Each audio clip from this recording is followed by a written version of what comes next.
যে মানুষের অধিকার কেড়ে নিয়েছিল, জুলুম, অত্যাচার, অন্যায়, অবিচার, খুন, গুম, নির্যাতন, নিপীড়নের স্ট্রিম রোলার চালিয়ে বাংলাদেশের মানুষের জীবনকে অতিষ্ঠ করে ফেলেছিল।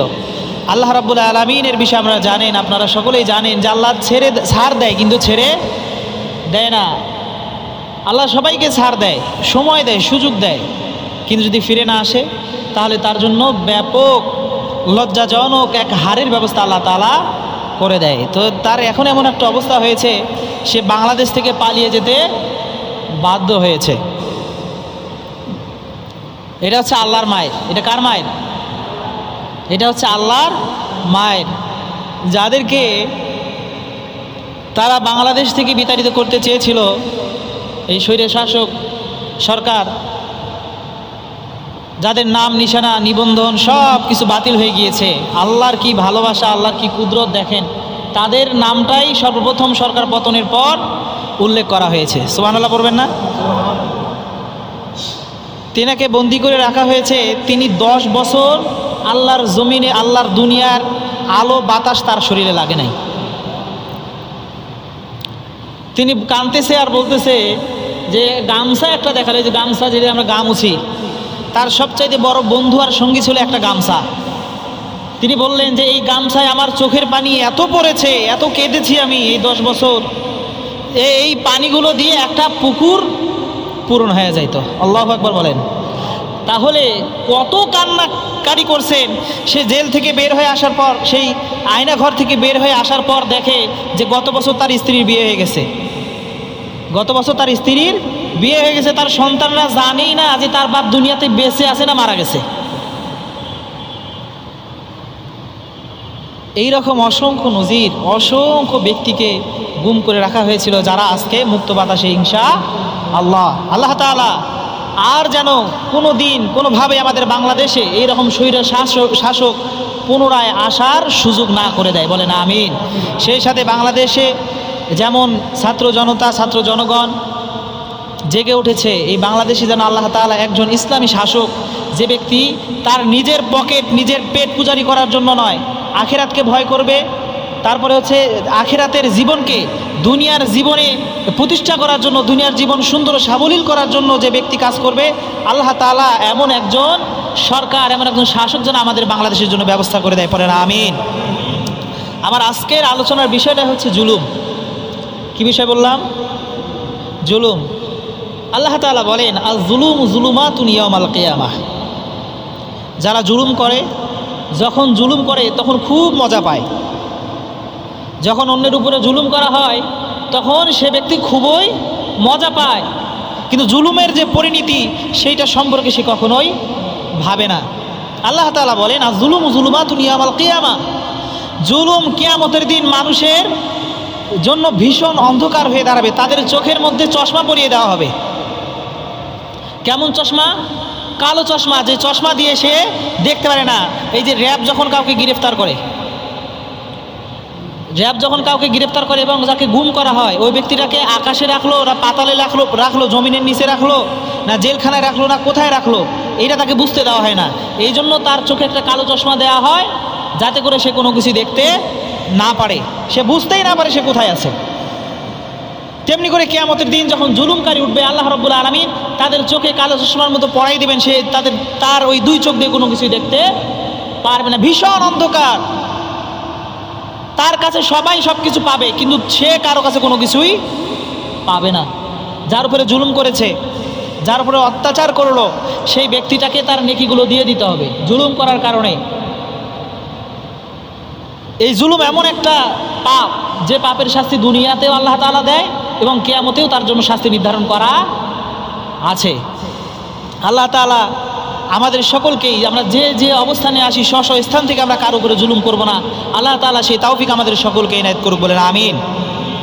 মানুষ 4 কারণে জুলুম করে। কয় কারণ? সবাই জোরে বলেন, কয় কারণে?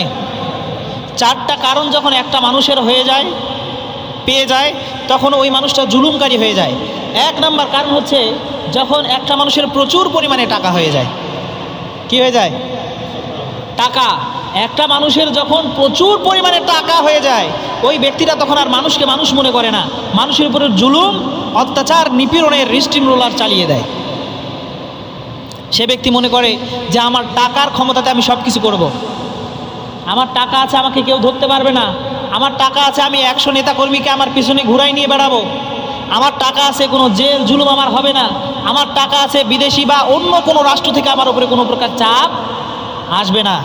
যখন মানুষের টাকা হয়ে যায় অনেক, তখন সে ব্যক্তি অন্য মানুষের উপরে জুলুম করা শুরু করে। যেমন অনেক টাকা হয়েছে, বাড়ির পাশের একটা জমি আছে, নিরীহ মানুষের জমি, সে ব্যক্তিটা বিক্রি করবে না, কিন্তু জোর করে জুলুম করে তার জমিটা কেমনে নেওয়া যায় সে ফোন দিয়ে আঁকায়া নিজে অপরাধ করে হলে জুলুম করে তার থেকে জমিটা হাসিল করবে। সুতরাং টাকা হয়ে গেলে মানুষ কী হয়ে যায়? জুলুমকারী হয়ে যায়। কি হয়ে যায়? সবাই না, সবাই জুলুমকারী হয় না। যাদের ভিতরে আল্লাহর ভয় আছে, কোরআনের ভয় আছে, জাহান্নামের ভয় আছে, সে ব্যক্তির টাকা থাকলে সে ব্যক্তি আল্লাহর রাস্তায় খরচ করে, কিন্তু জুলুম করে না। হযরত খাদিজাতুল কুবরা রাদিয়াল্লাহু তাআলা আনহা, তেনার অসংখ্য সম্পদ ছিল। সেই সময় তার 3 তলা বাড়ি ছিল। সুবহানাল্লাহ পড়ে। কয় তলা বাড়ি? 3 তলা বাড়ি ছিল, এবং তিনি একজন সফল মহিলা ব্যবসায়ী ছিলেন। তার অসংখ্য টাকা, তিনি কারো উপরে জুলুম করেন না, বরঞ্চ নবী করিম সাল্লাল্লাহু আলাইহি সাল্লামকে বিবাহ করার পর তার যত সম্পদ, সব সম্পদগুলো আল্লাহর রাস্তায় ব্যয় করে দিয়েছেন। সুবহানাল্লাহ বিহামদি। সুতরাং মানুষ 1 নম্বরে জুলুম করে কি হইলে? টাকা হইলে। বিশেষ করে যাদের অবৈধ টাকা, অবৈধভাবে উপার্জনের টাকা, এই টাকা যখন বেশি হয়ে যায় তখন ওই ব্যক্তিরা জুলুমকারীতে রূপান্তরিত হয়ে যায়। 2 নম্বর কারণ হচ্ছে ওমান নি'তামা দালান নাসিম আল্লাহ। 2 নম্বর, সেই ব্যক্তি জুলুম করে যখন ওই ব্যক্তি দেখে রাস্তা দিয়ে হাঁটার সময় তার পিছনে 100, 200, 500, 1000 নেতা কর্মী স্লোগান দেয়, অমুক ব্যক্তির চরিত্র ফুলের মতো পবিত্র, আপনি আগে আগে চলেন, আমরা পিছনে আসি। যখন তার পিছনে অনেক নেতা নেত্রী স্লোগান মারে, তখন ওই ব্যক্তিটার গর্বে বুক ফুলে যায়, আর ক্ষমতার বরে মানুষের উপরে স্বৈরাচারী শাসন চালাতে থাকে। ঠিক কিনা বলেন? যেইটা আমরা আমাদের নিজস্ব চোখে দেখতে পেরেছি। কিন্তু আল্লাহ রাব্বুল আলামিন যখন ধরবেন তখন তার অবস্থা একেবারেই শেষ। আজকে তার এমন অবস্থা, ভবিষ্যৎ লাগবে না, এখনই তার নামে মানুষ গালি দেয়। একটা সময়, আজ থেকে বেশি না, গত মাসেই তাকে লাল গালিচা বিছায়া যেখানে সংবর্ধনা দিয়ে গ্রহণ করা হয়েছে, আজকে সেই দেশ তাকে গ্রহণই করছে না। যেই দেশ লাল গালিচা বিছায়া সংবর্ধনা দিয়ে, আর্মি দিয়ে, বিডিএফ দিয়ে সেলুট জানায় গ্রহণ করেছে, আজকে সেই দেশে তাকে বিমানে যা অবতরণ করারই সুযোগ তাকে দিচ্ছে না, বোঝা মনে করতেছে। তাহলে যারাই যুগে যুগে স্বৈরা শাসন করেছেন, আল্লাহ রাব্বুল আলামিন তাদের নিদর্শন দেখিয়ে পৃথিবীর থেকে একেবারেই ধূলিসাৎ করে দিয়েছেন। যারা টাকার বড়াই করবে, টাকা হওয়ার পর যে ব্যক্তিরা স্বৈরা শাসন চালাবে, জুলুম করবে, আল্লাহ রাব্বুল আলামিন ওই ব্যক্তিটাকে কারুনের মতো ধ্বংস করে দেবে। নাউজুবিল্লাহ বলেন।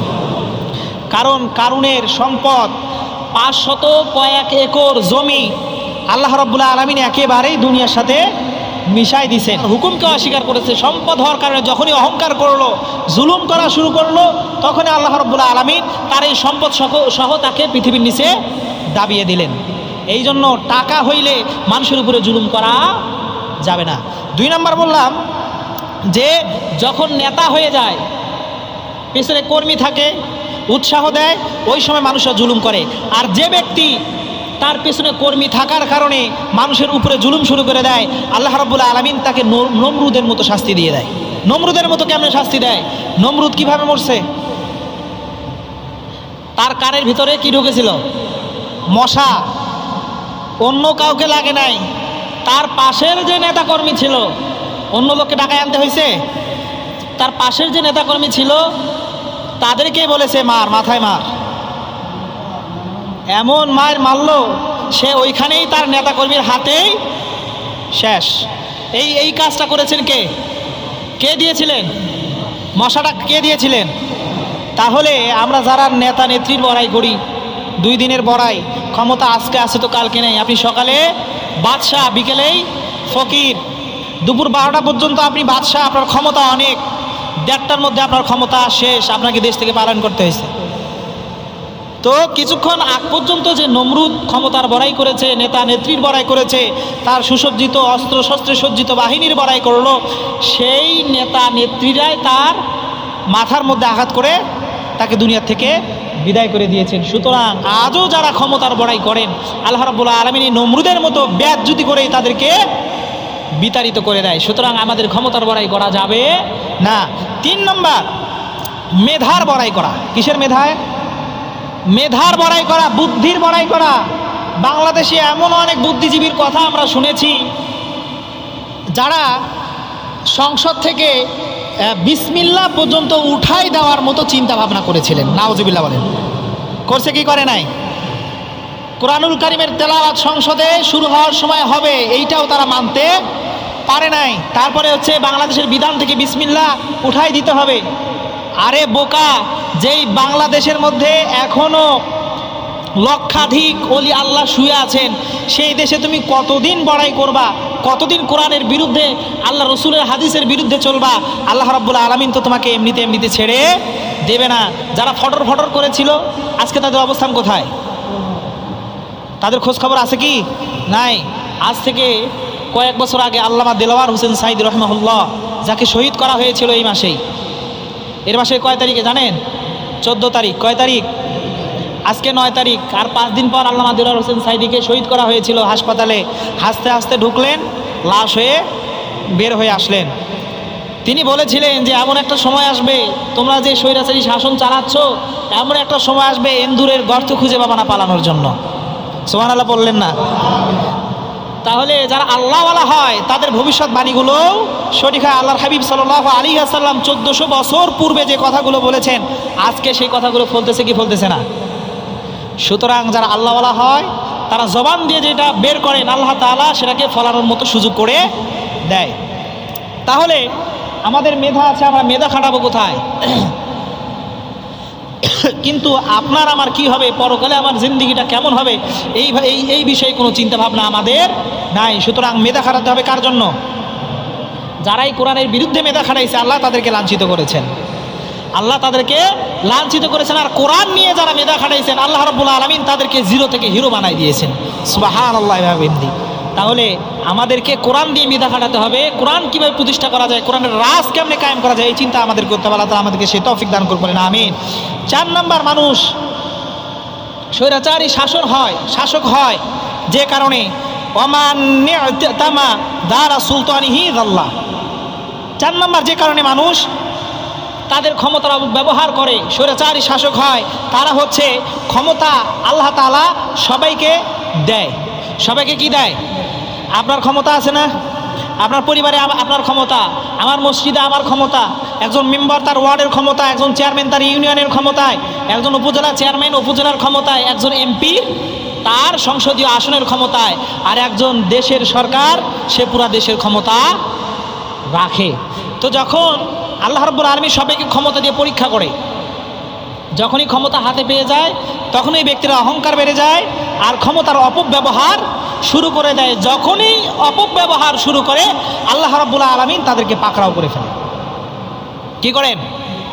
আল্লাহ রাব্বুল আলামিন তাকে পাকড়াও করে ফেলেন। তাহলে যারা ক্ষমতার অপব্যবহার করেন, ক্ষমতা পাওয়ার পরে জুলুম অত্যাচার করেন, আল্লাহ রাব্বুল আলামিন তাদেরকে ফিরআউনের মতো শাস্তি দান করেন।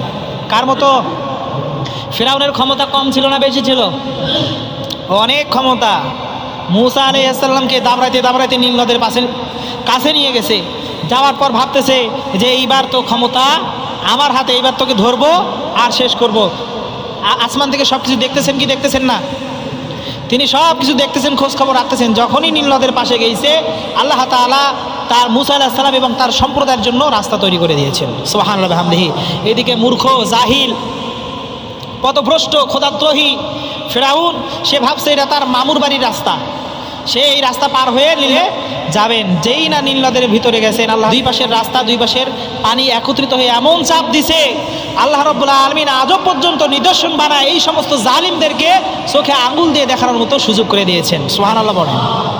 তাহলে যারাই যুগে যুগে জুলুম করবেন, আল্লাহ রাব্বুল আলামিন তাদেরকে এমন শাস্তির ব্যবস্থা করবেন যেটা পৃথিবীর কোনো কান, পৃথিবীর কোনো চোখ কখনো পর্যন্ত চিন্তা ভাবনা করতে পারে না। আর আমরা যারা অল্প বুদ্ধি, একটা কথা বলে মুরব্বীরা, অল্প বিদ্যা ভয়ঙ্কর, বলে কি বলে না? এই অল্প বুদ্ধি পাওয়ার পর যারা ক্ষমতার বড়াই নিয়ে একেবারেই লাফালাফি করছি, আল্লাহ রাব্বুল আলামিন তাদেরকে কার মতো শাস্তি দেয় জানেন? আবু জাহেলের মতো। কার মতো? জোরে বলেন, কার মতো? আবু জাহেলের আগের নাম কি ছিল জানেন? আবুল হেকাম।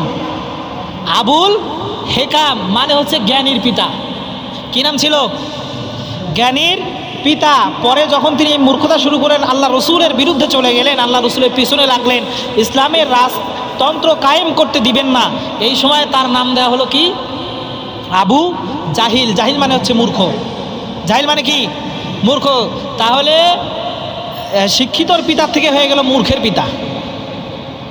যারা এভাবে শিক্ষিত হওয়ার পর মূর্খের মতো কাজ করবে, আল্লাহ রাব্বুল আলামিন তাদেরকে মূর্খর মতোই দুনিয়া থেকে বিদায় করে দেবেন। সুতরাং আমরা আমাদের সকলের যে স্ব স্ব স্থান থেকে যার যে দায়িত্ব আছে, এই দায়িত্বগুলো আল্লাহর জন্যই কায়েম করব। আমরা কখনো জুলুম করব না। যারাই জুলুম করবে তাদের ধ্বংস নিশ্চিত, কোনো ছাড় নাই। যারাই জুলুম করুক, যুগে যুগে নিদর্শন অনেক আছে। আল্লাহ তাআলা আমাদেরকে বোঝার তৌফিক দান করুক, বলেন আমিন। একটি হাদিস বলে শেষ করব। রাসূলুল্লাহ সাল্লাল্লাহু আলাইহি সাল্লাম কার উপরে জুলুম করতেন না। কার উপরে জুলুম? একেবারে জন্মের পর মায়ের কোল থেকে, দুধ মায়ের কোল থেকে শুরু করে মৃত্যুর পূর্ব মুহূর্ত পর্যন্ত তিনি কার উপরে জুলুম করে নাই। সুবহানাল্লাহ পড়তে পারলাম না আমরা। কিন্তু আমাদের জীবনগুলো জুলুম দিয়ে ভরপুর। আমি আমার কথা বলছি, আমিও অনেকের উপর জুলুম করেছি। আপনি আপনার নিজের চিন্তা করেন, আপনিও অনেকের উপরে জুলুম করেছেন। আপনার ছেলে মেয়ে আছে, আপনি মেয়েকে সম্পদ না দিয়ে ছেলেকে দিয়ে দিয়েছেন সব। এটা জুলুম করছেন কি করেন নাই?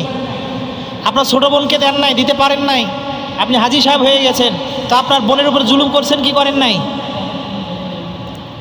আপনি অন্যের আইল ঠেলছেন, এটা জুলুম করছেন কি করেন নাই? এমনি অযথা দোষ করে নাই, তাকে গিয়ে হাঁকাও গালের মধ্যে একটা চর দিয়ে বসেছেন, এটা আপনি জুলুম করেছেন কি করেন নাই? কথা বলতেছেন না যে? একটা ব্যক্তির দোষ নাই, আপনি মিথ্যা সাক্ষ্য দেখে তাকে জেলে পাঠাই দিয়েছেন, এটা তার উপরে জুলুম করেছেন কি করেন নাই?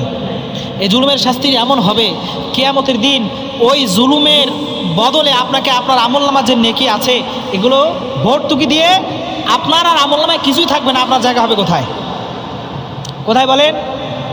সুতরাং আমরা যাদের উপরে জুলুম করছি, বাসায় গিয়ে হাতটা ধরবেন, দরকার পড়ে পায়ে ধরবেন, ধরে মাপ চাইবেন। এই জুলুমের পাপ যদি দুনিয়ায় মাপ না নিতে পারেন, কিয়ামতের দিন আপনার আমল বলতে আর কোনো কিছু আমল থাকবে